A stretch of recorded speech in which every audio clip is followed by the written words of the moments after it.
Okay, so good evening, hi Annie, good evening, good Hi. morning. Good morning. Good evening. So welcome everyone, welcome all the attendees today for this final session in our series of webinars on filling the Common App. Today we have Miss Annie Murphy from Center College, Kentucky. Center College is the latest addition to the Next Genius family, and welcome Center College on board with us. Thank So in today's webinar, all of you are going to hear about how to connect with the admission officers, the admission office at your colleges where you're applying to. And you are also going to learn about how to demonstrate your interest and which is definitely an important aspect of your application in a lot of cases. So webinar is going to be about 45 minutes, where the first 35 minutes Annie is going to present, and you'll have about 10 minutes to post your Q&A. Please use the Q&A feature in Zoom to ask your questions. So over to you, Annie. Okay, wonderful. Well, thank you so much. And we are so excited to become a partner with Next Genius. And I look forward to getting to know wonderful students. And so thank you. So my topic today, kind of what I'm going to talk us through, is really the part of the process that's a little bit beyond the application, but is also really important to submitting a successful application to a U.S. college. And that's kind of the pieces of communication that happen maybe before you submit your application or after. So I'm going to go through some kind of tips on how you can kind of handle this part of the process, give you a little bit of insight into that. So I'll go ahead and get started. I'm going to share my screen with you.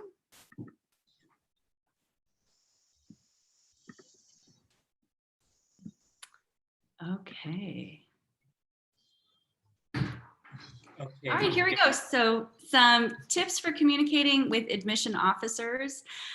We use that term admission officers. Oftentimes in this presentation, you will hear me use the word counselor, admission counselor, because that's oftentimes in a U.S. institution, the word that we tend to use is admission counselor. But who are we? Who are the people in this process that kind of talk you through and kind of help you through the process? So admission officers, they are your best point of contact through this process. They are really experts who are experts in your region, your country. They are the people who are there to kind of help you every step of the way. These are folks that are skilled in knowing they have training and understanding your particular curricula in your country. In many cases, your admission officer, your admission counselor is also the person who will be helping to review your application. So that's another reason why these communications are important, is because it's part of the overall impression that you'll be making to your admission counselor. And then a couple of things, admission folks, admission professionals like myself, we oftentimes have very different caseloads. Some of us are from smaller liberal arts colleges. We may be working with, say, hundreds of students throughout the process. There are other institutions, much larger institutions, where they may have a caseload of, say, more like 1,000 students that they're helping through the process. So, and I note this just because if you do send an email, we do ask for some patience with replies, particularly because certain times of the year, for example, like right before a deadline, as you might imagine, there's a lot of correspondence that might come through during that time. So, just be aware that sometimes these folks have inboxes that have quite a few emails in them. We are people who love to connect with our students. That is why we are in the field. That is why we are doing the work that we do. We love our institutions that we represent, but we also are really there to connect and work with students. Another thing to keep in mind is that your admission officer or your assigned admission counselor is likely to be your main point of contact from the initial inquiry process all the way through the application process until you're notified of your admission decision. And sometimes that person will also be your point person to help you from that time of admission all the way through the time that you might come to join that campus if you decide to enroll there. So, so sometimes this is like a year-long relationship that you develop with the student. So, and just a note, your admission counselor is not the person who would issue your I-20 or any kind of immigration paperwork, but they are the people that kind of help a bit with that process. So, and then Devesh, feel free to hop through if there are questions that pop up in the app and you want me to tackle those, feel free. Yes, yes. Okay. All right. All right, so how do you find the right contact person for you? Sometimes I will say that admission pages can be, you have to dig down several layers sometimes in a school website in order to find the right contact person. Oftentimes you can find this in the kind of meet your counselor page. So another note, every admission office will usually have a general admission account, or sometimes they'll have a general admission one and perhaps a general admission one for just international applicants. And then of course, individual emails, those can sometimes be a bit more difficult to track down. So what I do recommend is if you can find that individual specific person that is assigned to you, that's always the preferred method of contact. But it may be a little tricky finding it. So another thing, once you do submit your application for admission, let's say you decide you want to apply to this school, you are going to get some sort of communication from your admission counselor, and that will identify who your best contact person is. But maybe you're in the stage where you're not sure if that's a school you're ready to apply to. That's okay too. Just be sure that you submit online inquiry forms for all of the schools that you're considering. And then that way you'll be officially in that system and you'll be getting correspondence from your official contact person. All right. So what are some of the big questions or little questions even that you might have that would be appropriate to contact your admission counselor about? And I've just put up a very small list of kind of what these things might be. But I'd say they kind of break down into 3 different categories. So the first thing is process questions. The application process, I know you guys have had some wonderful information given to you about how to fill the Common App, but the process does go beyond that in some cases, or it can be a bit confusing depending on the institution. So you might email your admission counselor to say, make a request about your application. Maybe you submitted your application regular decision and then you say, you know what, I'd really like to switch that to early action. Is it a possibility? You could make that request directly with your counselor. Maybe you want to clarify a policy or a procedure. Maybe you're unsure of, hey, what are the English proficiency requirements at this school? Do I need to send them something additional? And you just can't quite figure that out on the website. That's a great question to ask. You may also email your contact person to request an interview. This is definitely something offered at some schools. It's not offered at all schools. Of course, you know, my comment earlier about the volume of applications at some schools, at some institutions, they have enough staffing, they have enough availability to really you know, offer interviews to applicants. In some cases, they simply just don't have enough, you know, kind of bandwidth to do that. So, so those are some of the process questions you might reach out to your counselor about or your admission officer about. There are also programmatic questions that are more specific about the school. So let's say you're really digging in on a particular major or a particular you know, field, and you really want to have more specific information about that program that you just can't seem to find on the website. This is a great thing to email your counselor about. What I do recommend here, and I'll mention this again probably a couple times throughout this presentation, but it is important to make sure that you've done your research before you initiate that conversation. So just what you're looking for there are more specific things that are just not readily available or you haven't found on the website. You may also really just want to connect directly with a person who is an expert in that major. You may want to connect with a faculty member, maybe a student. That's a great thing to email your counselor about. So another thing that's a little bit, a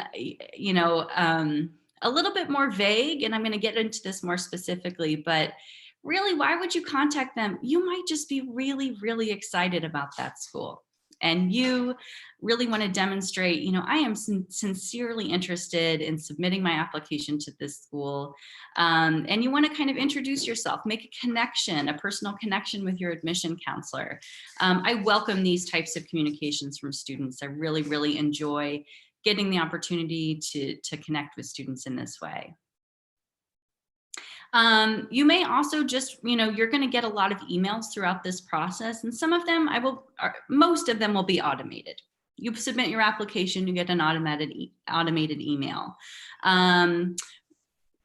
It is very appropriate for you to reply directly to some of those emails to say, hey, thank you for further information about the data science major. I'm really interested. Thank you so much. So, yeah. So Annie, one question over here is, let's say, at what point, if some students become very demanding and emails you lots of questions, at what point does it become a little bit too much, if I may say that, for the admission counselors? Yeah, I would say, and I'm going to get into some of those tips a little bit later so we can be really specific about it. I think, I think it's a matter of judgment. If you think about the fact that, whoever you are emailing is a professional who is there to respond to, like I said, hundreds, maybe thousands of students, to really try to make sure that the communications that you send are targeted and that they really are asking for a specific action on the counselor's part. So I would say, rather than sending, say, one question every week to really show that you're interested, the better approach might be to say, hey, you know what, I'm going to kind of go through this process and really save those questions for a few targeted emails. That's what I would recommend. And we'll get further into this in a little bit, and hopefully it'll make a little bit more sense towards the end of the presentation too. Thanks. All right, so I want to talk specifically about a term that you may have used or heard in this process, and sometimes is used. It's this notion of demonstrated interest. And I mentioned that earlier, kind of how is it that you really demonstrate your interest in a school? This term, demonstrated interest, has been coined. It's an official term that we sometimes use in the world of US higher education admission. What is it? So basically, demonstrated interest is really just an indication of an applicant's engagement with the school, and therefore can be kind of a measure or a guess as to this student's level of genuine interest. So why do we even talk about this? Why do we have this? Just to give you a little bit of context, so let's say 10 years ago, before the Common App became very popular, a student was probably a bit more discerning and kind of had a much smaller list of US colleges that they might apply to. It might look more like, say, 3 to 4 US colleges. Now, for many reasons, and none of them bad, because of the Common Application, because of the competitiveness of college admission, because of the limited resources for financial aid, it does make sense for students, particularly international students, to be applying to many, many US institutions. We totally understand that. But let's say you are applying to, say, over 10 schools. For us in the admission office, it can be a little bit difficult to see if a student has submitted their application because they're genuinely interested in your school, or if they're just kind of trying to get in. And so that's something, demonstrated interest is sometimes measured, usually not. But it's kind of additional ways that a school might see if you are really interested in their institution. So how could this be measured? It's done through things like email open rates, maybe participating in virtual events. Back when we used to have admission travel and we might come to your school, it might be measured by, say, hey, you fill out that inquiry card at the table when you meet with a rep. But I just want to say that at most US schools, absolutely demonstrated interest is not a factor in formal admission decisions. Just the content of your application, that is what they're going to look at. What is more common, so for example, for our institution, we might look at demonstrated interest when we get a little later in the process. So let's say if we're looking at students, we want to consider making an offer off the wait list too. You've been put on the wait list and we have to go to that list and we say, okay, well, we only have a few offers of admission to give at this point.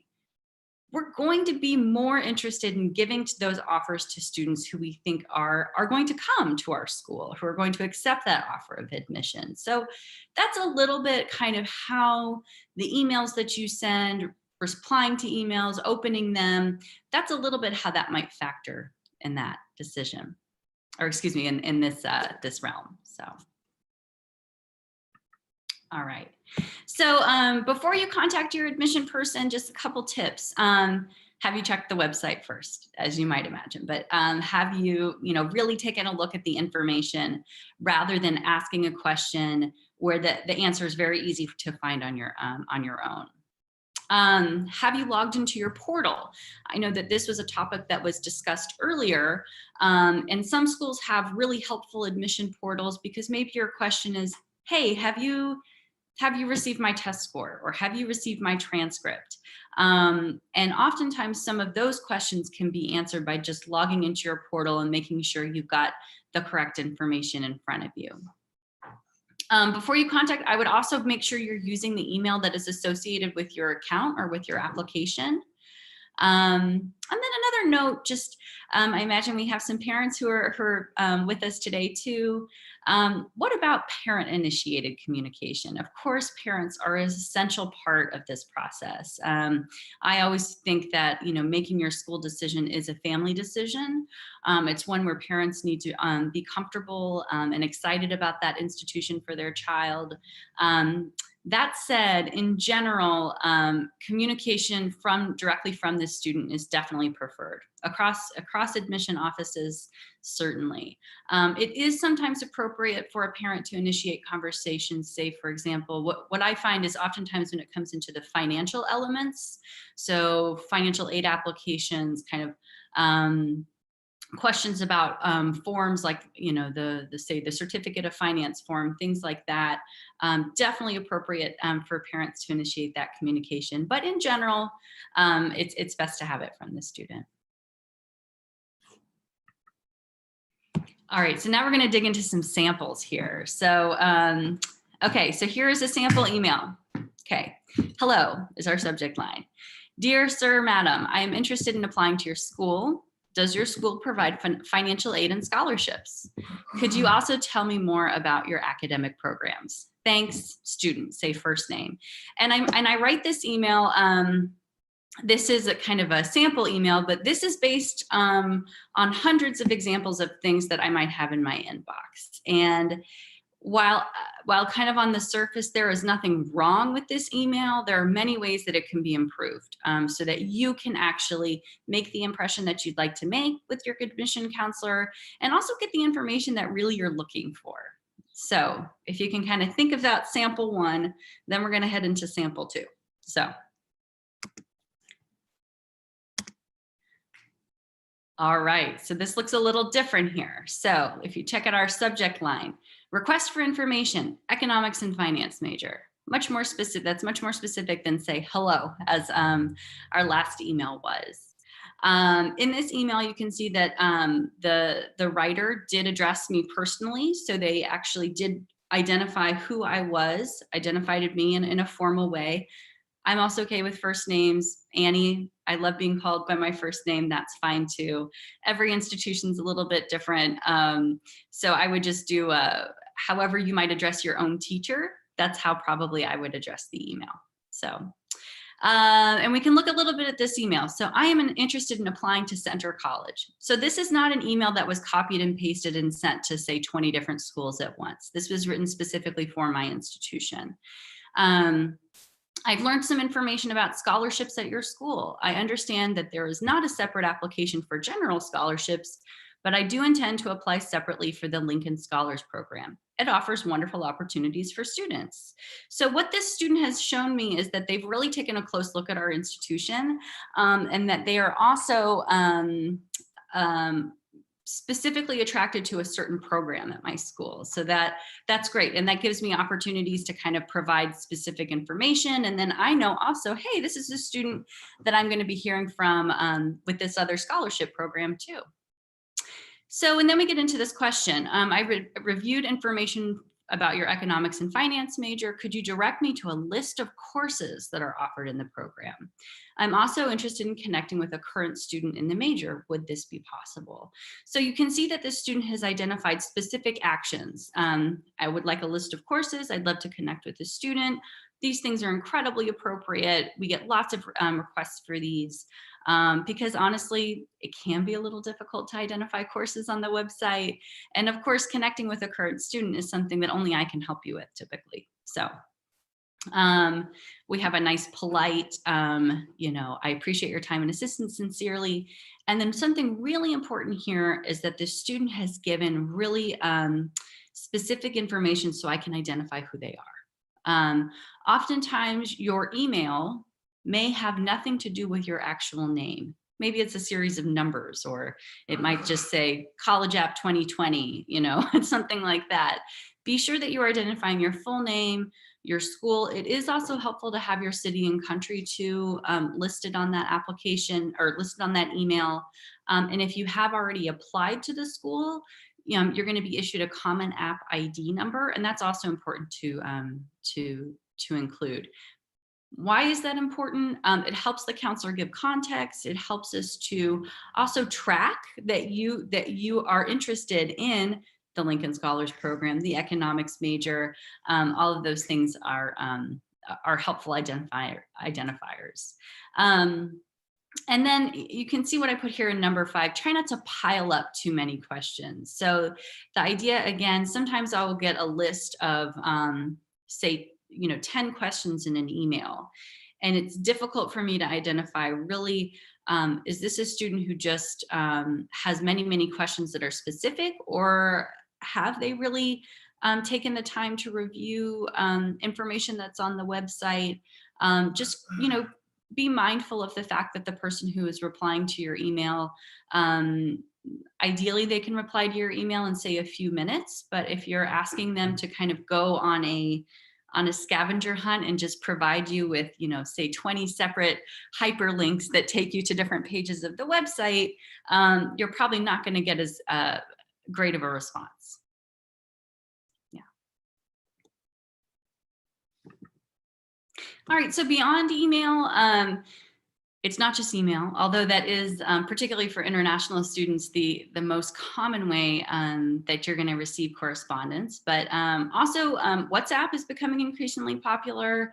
So sometimes some admission officers will go ahead and say, give out their WhatsApp contact information. I know for me, when I interview students, sometimes we'll do that interview on WhatsApp. And so, and that's often, particularly with time zones and things like that, sometimes it's a great way to communicate with students. But I would wait and see if that's offered or initiated or by the counselor before you ask about that. There's some also great student-to-student platforms. If the information that you're looking for is really, you'd really rather talk directly to a student. I totally get that. You want to know the student's experience. You want their authentic experience of the school. Sometimes these connection methods are available through the school's website. There might be a platform. You can kind of sign up for an account, connect directly with the student. And of course, if you do find yourself connecting with a student, those communications are going to be much more informal. You know, they may occasionally be shared. You know, sometimes I'll have a student that I connect, and then I'll talk to my student ambassador and say, hey, you know, how did that conversation go with that student? And they might give me some feedback. Oh, you know, she's really, really interested. I think she'd be a great fit for the school. That's great. Phone calls are also appropriate, of course. So when we get into phone calls, we're talking about time zone, you know, differences and things like that, long distance numbers. But yes, if you want to make phone calls, we get those a lot as well. All right, so we have some time for questions. Would love to kind of go through what you might have. Let's see. Okay, I'm pulled up the Q&A here, so I can take a look at these. Okay. All right, and I'll stop sharing here at this point. Okay, great, I'm back. So there are sometimes hierarchy of admission officers, like admission director, assistant director, recruitment officer, and so on. Who is the right contact person in this case? That is a great question. And every institution seems to have these titles done in a little bit of a different way. Some places will use the word dean or associate dean. I would say if you, whoever is the person whose name is kind of on the email that's coming to you, that's an appropriate person for you to reply to, particularly after you've submitted your application. Oftentimes, the person you want to communicate with is your recruitment officer or your admission counselor. They're the person who is going to be in charge specifically of your application, making sure it's processed correctly. And they, like I said, they're oftentimes the person who will review your application, or at least one of them. So I would go to the person who feels closest to your application, as opposed to the person who's maybe the dean of admission a little higher up. Okay, great. So we have a question. I understand we have to be honest about our personality and ambitions to provide a clear view of who we are. Yes. But is it comfortable to share our problems and difficulties?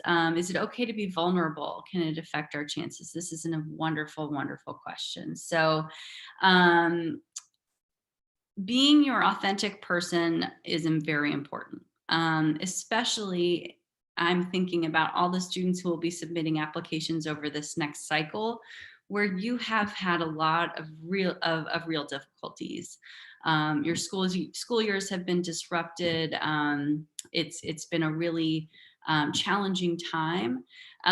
This is a bit of a careful balance. If you are going to share kind of vulnerabilities, struggles that you've had, challenges that you've had, sometimes you might include those in your application essay.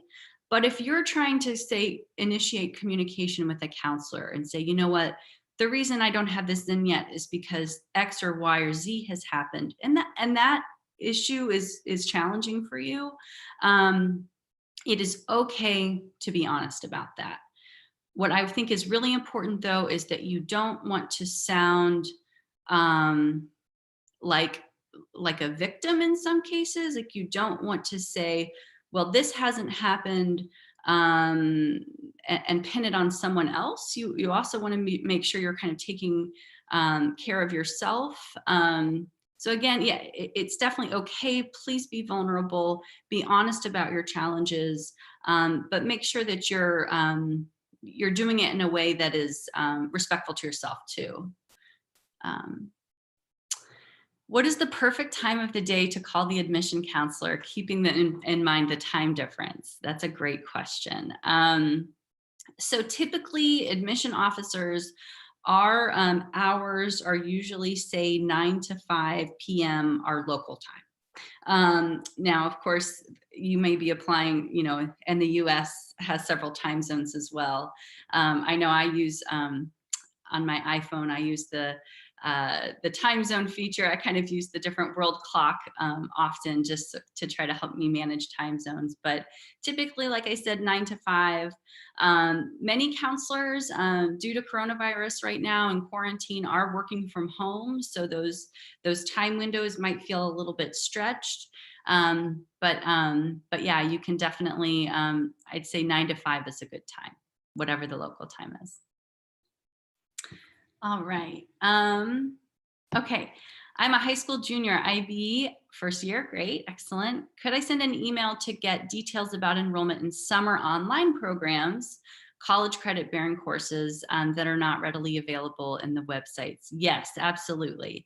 If you are looking for something that is specific, say a summer program, your communication doesn't need to start only when you start your application process to that school. If you are a student who wants specific information, even though you are, say, a rising junior, that's great. Yeah, absolutely. All right, so here's another question. Will emailing the admission officers a lot come off as a bit needy? Will it negatively impact our application? So again, emailing a lot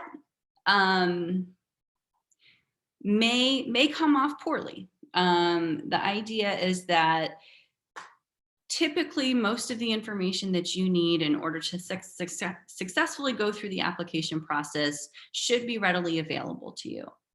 So if you do have a lot of additional questions, it's either sometimes the impression that can strike is that you're simply not paying attention to the information that has been provided. But sometimes, you know, those questions, again, so just kind of be judicious, be careful in kind of the questions that you do ask, but genuine, wonderful questions are welcome. So, okay, what would you recommend to be the time between a couple of emails? I would say that's a difficult question. If you haven't gotten an initial response from an email, I'd say to wait about a week. Between emails. And then if you haven't gotten a response, go ahead and say, hi, sorry, I sent this. I'm just wondering if you have an additional, any additional information. That's probably appropriate. How do you apply for athletic scholarships? The athletic scholarships in the United States are managed.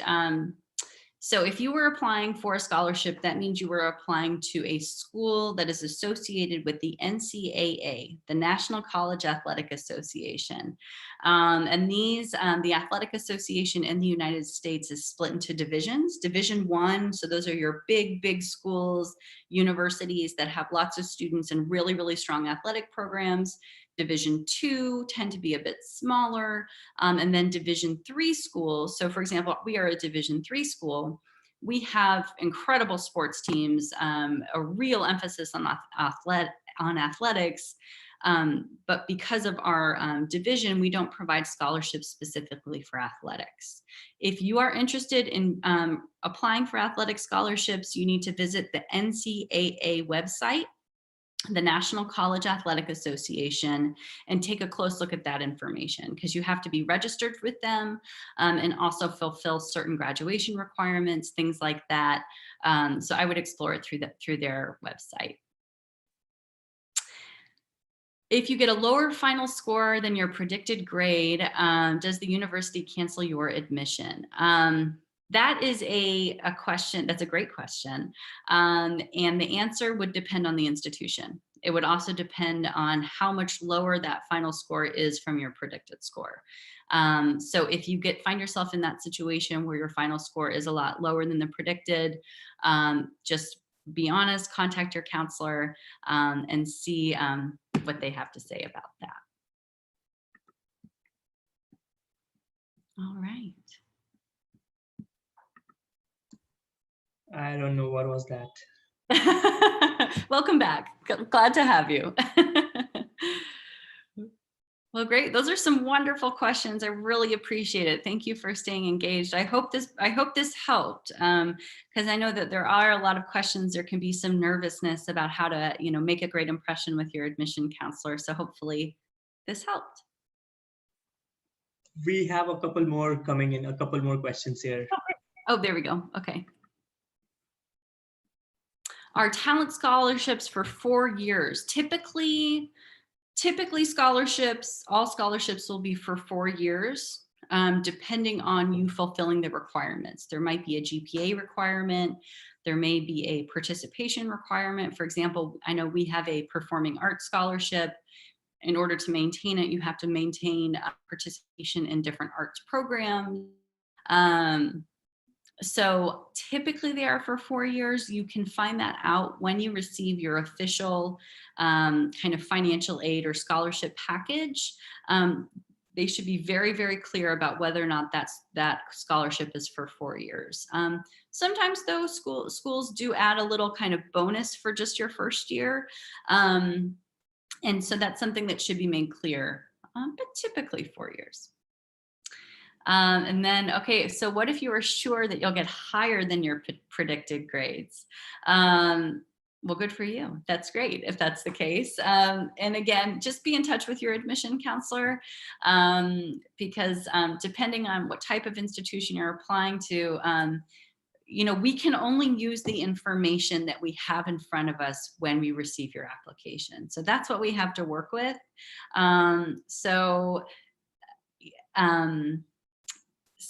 if that information changes drastically, like say, for example, we review a certain test score and then you take it again and you get a much, much higher test score, you know, bring that to the attention of your admission counselor. It may or may not change a decision, just depends. Okay, how do you treat a student who is a US citizen and based in India? Do you treat them as any other international student? What kind of grants are they eligible for? That's just a great question. We treat US citizens who are based internationally, we treat them as domestic applicants. The answer to this may change depending on the school that you're looking at. But typically, because a US citizen is eligible for certain types of financial aid that unfortunately international students are not eligible for, you're often kind of treated in a different way. Now, you are going to be seen in the context of wherever it is that you went to high school. So you're still going to be evaluated in comparison to your other Indian classmates and in your Indian school, but behind the scenes you might be treated a bit differently when it comes to, say, scholarships and financial aid processing. How and when do we know that we qualified for financial aid? This is a great question. So I'm going to break this down a little bit. Financial aid is an umbrella term. Financial aid is all the assistance, the financial assistance that you might receive to help fund your education. Financial aid splits into two kind of arms: scholarships and need-based financial aid.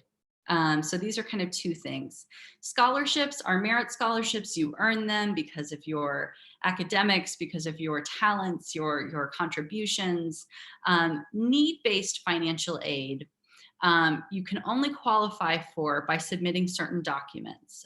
This is based on your demonstrated, your family's ability to pay, and kind of that institution may give you some additional assistance.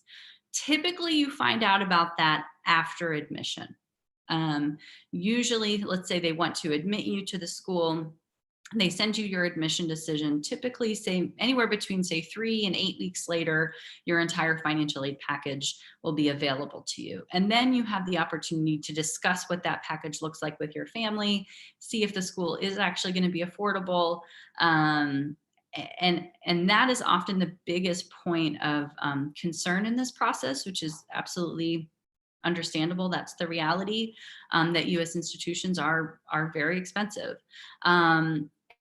What I recommend strongly is that before you consider applying to a school, be sure you understand their financial aid process and what forms of assistance you might be eligible for as an international student, because you may be available for very little assistance. You may be able to receive all different types of assistance. So I would just are very clear about that. So what should we not include in our applications or essays? That's a big question. What should we not include? I would say there are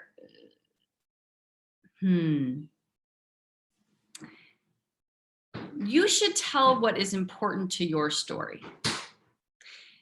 And in some cases, there are things about your story, things that have helped to shape your experience, your identity. And these are important things that any person who is considering offering you a spot in their institution should know about you. So I'm not going to say that nothing is off limits. I would say that is a question that you should ask someone who is close to you. If you're thinking about, hey, should I include this, experience that we went through, this trauma that I experienced, make sure you talk to someone that you trust to see if they think that that would be appropriate. So it's hard for me to just kind of make that judgment right now. So if I'm unable to get the amount of financial aid I'm aspiring for, can I ask for an on-campus job? If yes, how? Yes, you can ask for an on-campus job. Oftentimes, though, that will be included in your financial aid package if it is available. Sometimes, though, after the fact and you've received your financial aid package, maybe it has a scholarship, maybe it has a grant, and you would like to have a job to help make it even more affordable, you can ask and see if that's available. Okay. Great question. I was born in Atlanta, Georgia. Excellent. Not too far from Kentucky, where I am. So if I apply in Georgia, will I be considered as in-state or out-of-state applicant? You should check with that institution. Probably you are going to be considered out-of-state because you do not currently reside in that state. They may have a different policy, but in general, in the United States, if it is a school that offers two different tuition scales, so say an in-state tuition scale and an out-of-state tuition scale, they save the in-state ones for people who can prove that they are current residents. So how to best deal with the contrasting opinions of admission counselors? I'm not exactly sure how to kind of take this, I guess, because some places will say, hey, you should write this in your essay, and some places should write that in your essay. You think that's what they're trying to get at, Devesh? Yes, it looks like, yeah. Okay, that is a great question. And this is really challenging because oftentimes people in my field, it's kind of almost a joke. It's not really a very funny joke, I guess, but we'll say, well, it depends on who you ask, right? When you're lucky.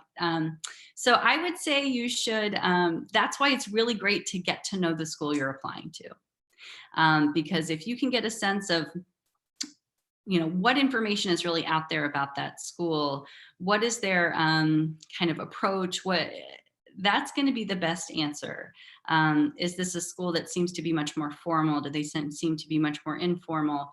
I would, that's why that's why it's probably beneficial to have your list a little shorter, so you can know that you can know the institutions you're applying to quite well.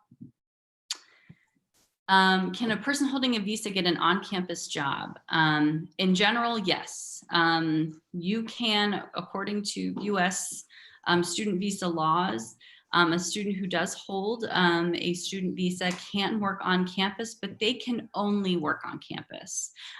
You cannot work off campus for pay as an international student typically, unless there is, say, a co-op or there's some sort of work experience that is included as part of your educational experience. But that's for the most part, yes. So this is a student, I'm a U.S. citizen studying in India. Can I apply for FAFSA, merit, and athletic scholarships all at the same time? And if yes, do I qualify for either or, and can I expect assistance on all accounts? You can definitely apply for all. You should definitely submit your FAFSA. You should definitely follow through on all merit scholarship opportunities. Athletic scholarships are a little bit different. I would not enter this process expecting to get an athletic scholarship in the US unless you are in close contact with a coach. If you are being a recruited athlete, and how you do that is you kind of go through, I mentioned that NCAA process. You submit a profile there. If you are being recruited by a coach, you may expect there may be some type of merit of athletic scholarship offered. But that is not just going to be assigned to you because you list, you're really good at tennis on your application. So, Annie, we are almost towards the end of the call. Okay. Would you like to share a little bit about Center College with all of us? Sure. Yes. I know we just have about a minute left, so I'm so glad to be here. I'll just share something really quick with you guys.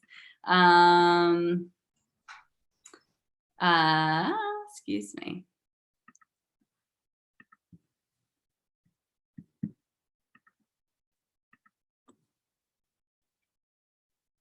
Well, you know what? Never mind. I'll just talk to you about Center College a little bit. So, yes. Okay, so Center College, we are a small liberal arts college located in the center of the state of Kentucky, and that's where we get our name from, is our location. So we are a U.S. News, really, really well-respected college. We do well in the rankings, but that's not as important to me as really the type of school that we are. So we are a place for students who are excited to work hard, who are ambitious, who are really, wanting to have great outcomes from their education. But we are a place where students can do that in an environment that is really friendly. It's very supportive. Our campus environment is very safe. It's very contained. It's a place where students can easily connect with each other. And so you get to kind of really pursue and kind of develop into your academics while also having a great balance in your social life too. We have great programs in computer science, data science, international studies, economics and finance is very popular. So we've got some great programs. We've got over 50 programs, lots of choices too. So. Yeah. Wonderful. What are the top 3 traits of a student who would do great at Center College? Ooh, great question. So the top 3 traits for a successful center student, I would say it's a student who needs to be, they need to be ready to engage in the classroom.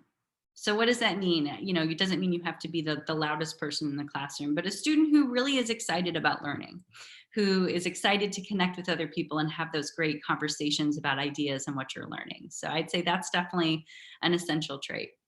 I'd say another essential trait to a really happy, successful center student is a student who is excited to form community. So a student who really, you want to build great friendships. You want to be part, you want to be connected.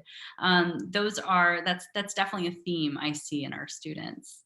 A third thing I think that really makes a center student successful is being open to adventure.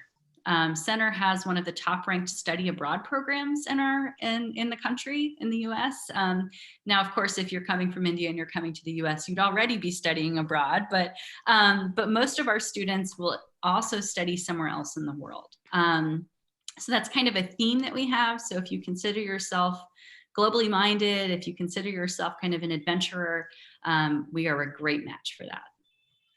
Wonderful. Thank you so much, Annie, for today's presentation and for taking all the questions. And thank you because you did at a very short notice. So thank you for putting together that presentation. It's a pleasure. Yeah, I hope it was helpful. It was definitely helpful. And I'm sure students appreciated all the response that we received today. So once again, thank you all the participants, all the attendees for joining us today for the whole webinar series. And thank you. This is the last webinar series of our Filling Your Common app. So great that a lot of you finally attended and I'm sure gained a lot from these presentations. All these presentations are also available on our YouTube channel. You can simply search Next Genius YouTube channel and you'll find our channel. And we'll also share these links with you in a follow-up email. So once again, thank you everyone for joining. Have a great day, Annie. Thank you.